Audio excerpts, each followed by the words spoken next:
YouTube, we're talking college sports in the Deep South where college football is king, and on the plains of Auburn, the battle cry is War Eagle. Once again, it's Kennard Vernon Stewart here for the podcast talking a little bit about Auburn football as it is week one. Auburn is going to be taking on Oregon in Arlington, Texas, week one for the college football season.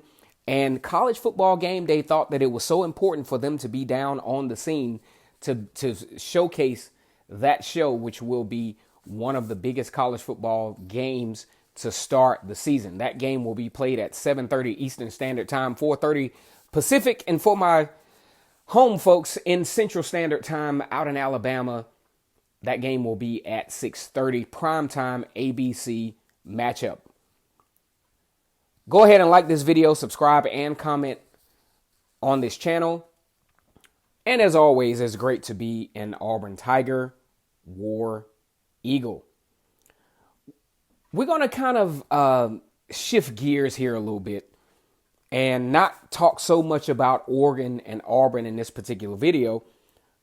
We're going to talk about the 2020 recruiting class and the offensive line. If you look at the 2020 recruiting class for the Auburn Tigers, which currently rates at the number 7 spot in the country, a third of the position slots that have been filled has been offensive line picks. If you look at this particular recruiting class, you know, the offensive line takes a huge priority because Auburn has somewhat fallen behind the 8 ball in past recruiting classes in getting these offensive linemen. Because if you look at, say, this particular line for 2019 for Auburn, all seniors, all of these guys are going to be leaving next year, which would literally leave the offensive line position depleted going into next year. So the urgency is seen in this particular recruiting class. So a lot of folks are thinking, well, why is this so important?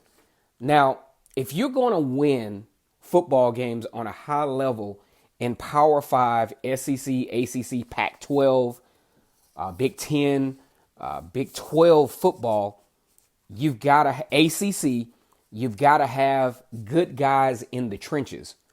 And we even saw this in the Florida and Miami game. A lot of some of the debacle that you saw in that game was because of inexperience at the point of attack on the offensive side of the football field.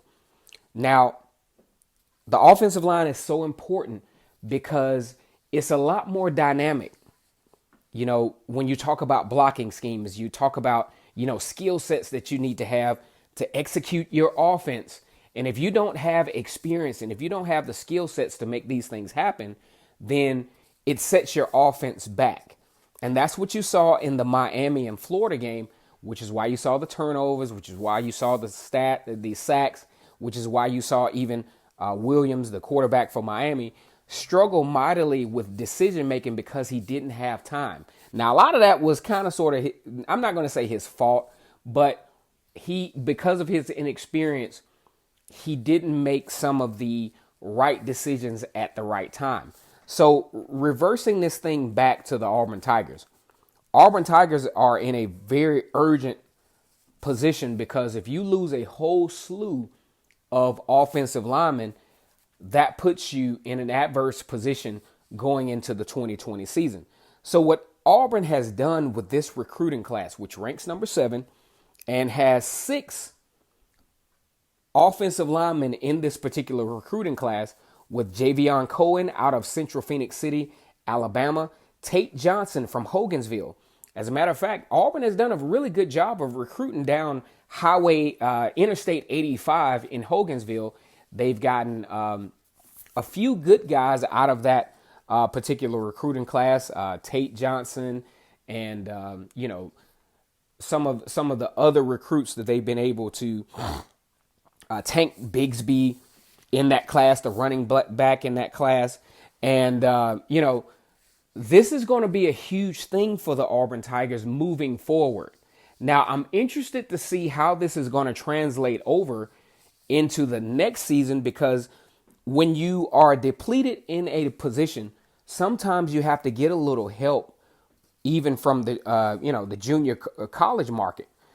So much so, Auburn actually recruited Killian Zirar from the College of the Canyons to provide some of that immediate experience. I wouldn't be surprised if he didn't actually start this season. Then you have Jeremiah Wright from Selma, Alabama, and you have Jonathan Buxey, who is also a junior college transfer recruit. Why is this important? Like I said before, you got to win up front. Some of the most, if you look at the 2018 season, some of the, Achilles heel for the Auburn Tigers was offensive line play. And if you're going to compete at a high level Power 5 year in and year out, you have to do kind of like what Alabama and Georgia and Clemson has done in recruiting, making it a priority to recruit at the offensive line position. I think Auburn is beginning the trend to understand why that's important, because if you're going to reload, I'm not talking about rebuilding. It's cool to rebuild.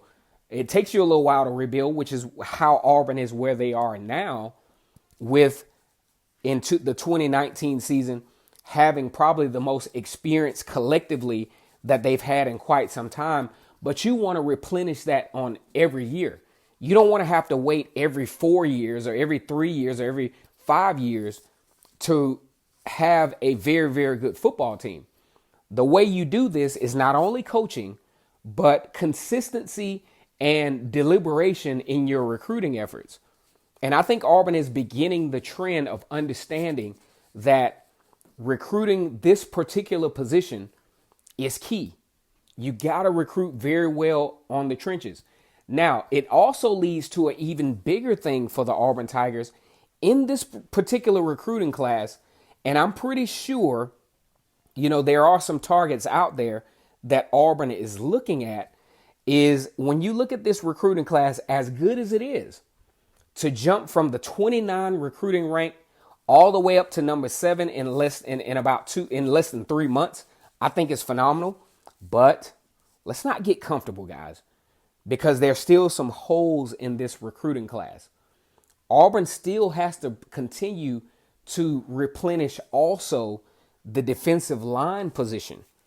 So far in this recruiting class, the only defensive lineman that is in this particular class, comes from the state of Alabama, of course.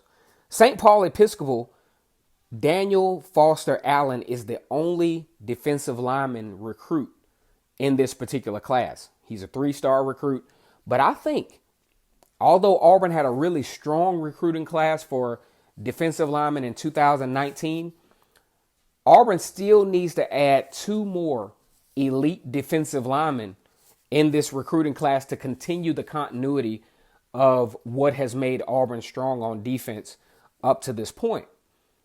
Now, if you don't do that, then you lose out on a whole recruiting cycle of recruiting elite athletes. So I think they need to get 2, and 2 preferably in the 0.93 or 0.94 range, defensive tackle wise, to add to what Auburn will need to replenish next year. Because guess what? Derek Brown is leaving. Marlon Davidson is leaving. Okay. Nick Coe is leaving. Although you have a lot of talented defensive linemen that you recruited in 2019, you still have to have a strong class in 2020 to make sure that you continue to solidify that position as well. That's why recruiting is so important, especially in the SEC. Well, SEC, Pac-12, all of the Power 5 schools are starting to understand that you got to recruit well as coach well. So I think it's interesting, though. A third so far, 18 guys have committed, at least hard committed to Auburn, and 6 of them are offensive linemen, and that's not by default. That's by design. The Auburn coaching staff understood how far behind they were with recruiting, and they don't want a repeat of the 2018 season. You need some physical guys, and you need some guys that can develop. Some of the guys now, from what I can see, are guys that will have to be developed. Some of the guys like Javion Cohen, although experienced out of Phoenix City, will have to be enhanced. Now, I wouldn't doubt that Javion Cohen, based on what I saw video footage of him, he could actually turn into a 5-star recruit for the Auburn Tigers. So I want you guys to really look at this, guys and gals alike, to look at this. The Auburn 2020 recruiting class has 6 offensive linemen in this class. They don't need to add any more because that's the max that you need for this position. But the fact that they've recruited so many guys, it shows that they understand where they are currently and they understand the urgency of having to solidify this position moving forward. I thank my subscriber, Nathan, I can't think of his last name at the moment, for bringing this to our attention, because this is something that will be important and you will see this show up in the 2020 season for the Auburn Tigers. And mind you, recruiting will be especially important because of the way the schedule is set up now. The schedule is set up now for Auburn going into the 2020 year to where the SEC West will be decided in November. Auburn actually, instead of playing Georgia in November, they play Georgia in October. But guess who they replace them with? They replace Georgia with LSU, which means the SEC West, no matter how you try to script this, will be decided late. And in order to survive the late stretch, you have to have the personnel, you have to have the depth to make it happen. And that's why this recruiting effort is taking place. Once again, it's Kennard Vernon Stewart here for a late podcast. Been a busy day. We're easing up to the Auburn-Oregon game. Want to thank all the subscribers and all of the supporters and all of the guys who come in, guys and gals who come in from, Pac-12, ACC, college, all genres of college football to come visit the channel here. And go ahead and like this video, comment, and subscribe to the channel. And as always, it's great to be an Auburn Tiger, War Eagle.